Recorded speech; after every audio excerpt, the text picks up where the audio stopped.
He dies alone in Bulgaria, thousands of miles from Hollywood, and for 3 days almost nobody notices.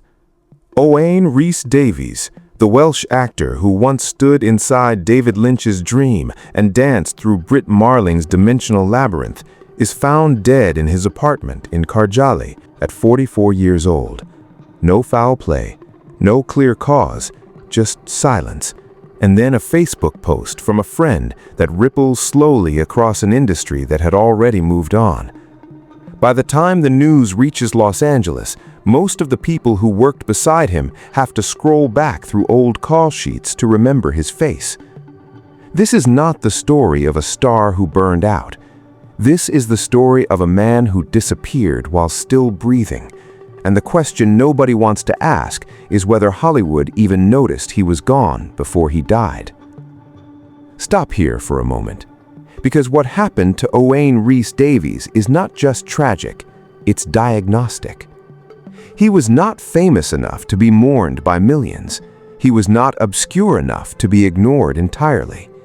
He existed in that vast, unforgiving middle distance where most actors actually live, the space between breakthrough and oblivion, where you work just enough to believe you belong, but never enough to feel safe. And in that space, something happens. The industry doesn't destroy you with a single blow, it erodes you. It gives you just enough hope to keep you hungry, just enough work to keep you striving, and just enough silence to make you wonder if any of it mattered at all. Owain Rhys Davies was born in Wales, raised in a country that celebrates its poets and actors with a fierce, almost defiant pride. He came from a place where performance was not vanity, it was identity. To be Welsh and to act was to carry forward a tradition older than Hollywood itself. And Owain carried it seriously. He trained, he worked, he moved to London, then to Los Angeles, chasing the same thing every actor chases, the role that makes people remember your name. And for a brief, shimmering moment, it looked like he had found it. In 2017, he was cast in Twin Peaks: The Return. Not a lead, not even a named character in most episode guides, but he was there, inside the vision of David Lynch, in one of the most anticipated and dissected television events of the decade. To be in a Lynch production is to be part of something that doesn't fade. Lynch's work lives forever in screenshots, in academic essays, in Reddit threads that never stop searching for meaning. Owain Rhys Davies was part of that. He stood in those strange rooms. He moved through those impossible hallways. He existed for a handful of scenes in a world that people would watch and rewatch for decades. And then the show ended, and the industry moved on. Here is the detail almost everyone misses. Being in a prestige project does not guarantee you a career. It guarantees you a credit. And a credit, no matter how beautiful, does not pay rent. The year after Twin Peaks, Owain appeared in The OA, another cult phenomenon, another Netflix series that inspired obsessive fan theories and passionate online communities.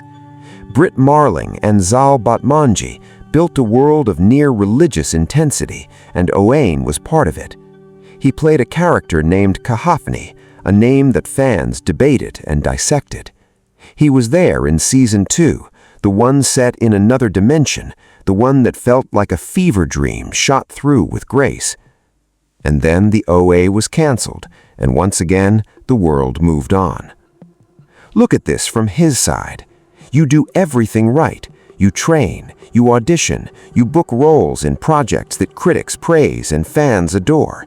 You work with visionaries, you give everything to performances that matter, and still the phone stops ringing. Still the algorithms forget you.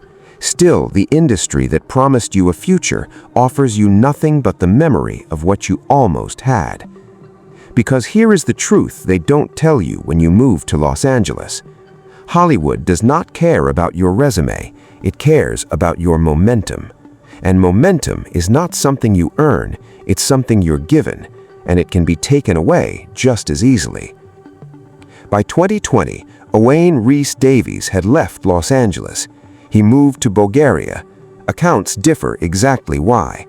Some say he was pursuing new opportunities in European film and television. Others suggest he was simply exhausted by the grind of Hollywood, the endless auditions, the polite rejections, the years of waiting for a callback that never came. What we know for certain is this: he was no longer in the center of the industry. He was on the margins. And the margins, for an actor, can be a very lonely place. In Bulgaria, he continued to work. He appeared in local productions. He taught. He stayed active on social media, posting about his projects, his thoughts, his life abroad. To his friends and followers, he seemed engaged, creative, still passionate about the craft. But social media is a performance too. And what you don't see in those posts is the weight of wondering whether any of it will lead to anywhere, whether anyone is watching, whether you made the right choice.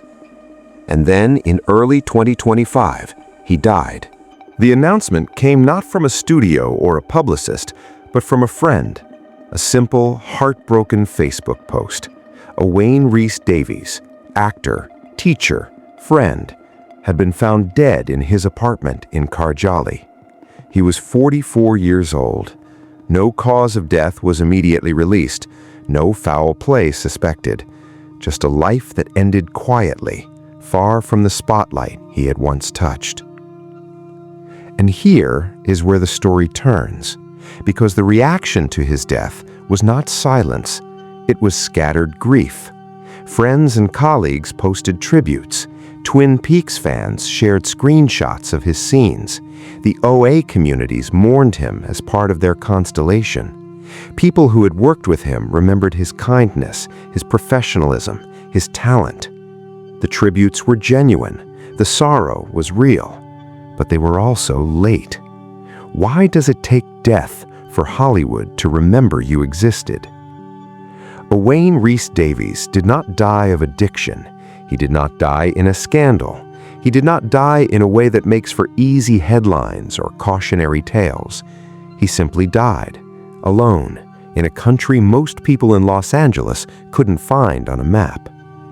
And the fact that his death barely registered in the industry he gave years of his life to is not an accident. It's a feature of the system. Because Hollywood is not designed to take care of the people who don't become stars. It's designed to extract their labor, their hope, their talent, and then move on. And the cruelest part is that the industry convinces you that if you don't make it, it's your fault. You didn't want it enough. You didn't work hard enough. You didn't have what it takes. But Owain Rhys Davies had what it took.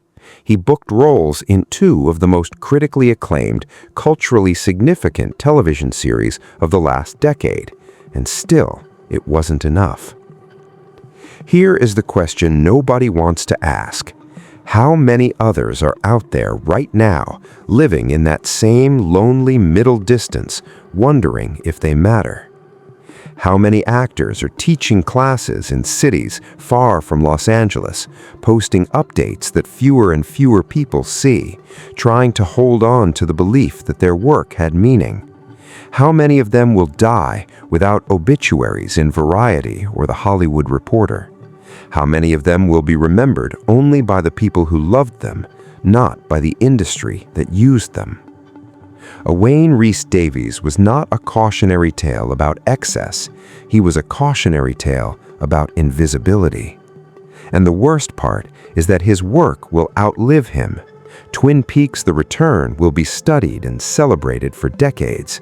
The OA will continue to find new audiences, new believers, new people who fall in love with its strange, aching beauty. Owain will be in those frames forever. His face, his presence, his performance. But his name will be a footnote, if it's mentioned at all. This is what Hollywood does to the people it doesn't make famous. It preserves their work and erases their lives. In the days after his death, friends shared memories. They spoke of his generosity, his humor, his deep love for the craft. They spoke of a man who never stopped believing in the power of storytelling, even when the industry stopped believing in him. And in those tributes, you can hear the unspoken question, why didn't we do more while he was alive?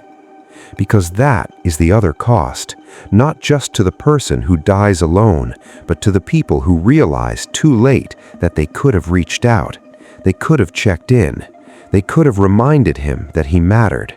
But Hollywood teaches us not to do that. It teaches us to focus on our own survival, our own momentum, our own climb. And in that silence, people slip away.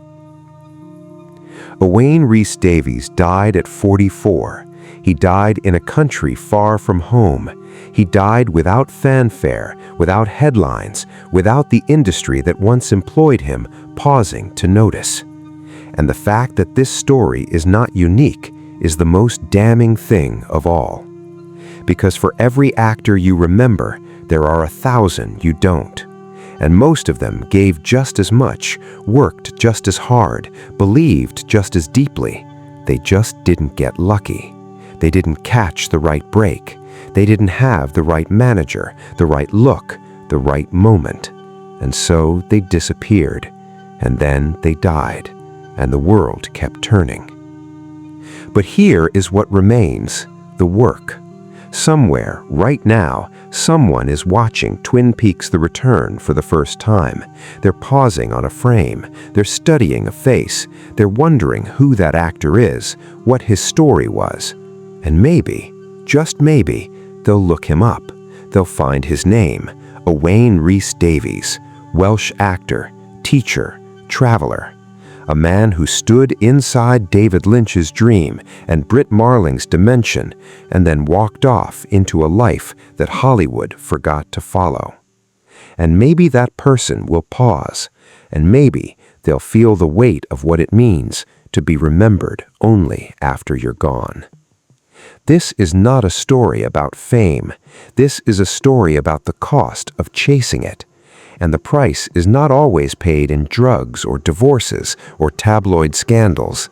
Sometimes it's paid in silence, in distance, in the slow, quiet erosion of hope, in a life that ends alone, far from the lights, while the cameras keep rolling somewhere else. Owain Rhys Davies mattered. His work mattered. His life mattered. And the fact that it took his death for people to say that out loud is the tragedy Hollywood will never admit. Rest in peace, Owain. You deserved better than this industry gave you. And if you want to understand how deeply Hollywood's machinery can grind down even its most celebrated stars, the story of what happened to Veronica Lake after her career ended will haunt you just as much.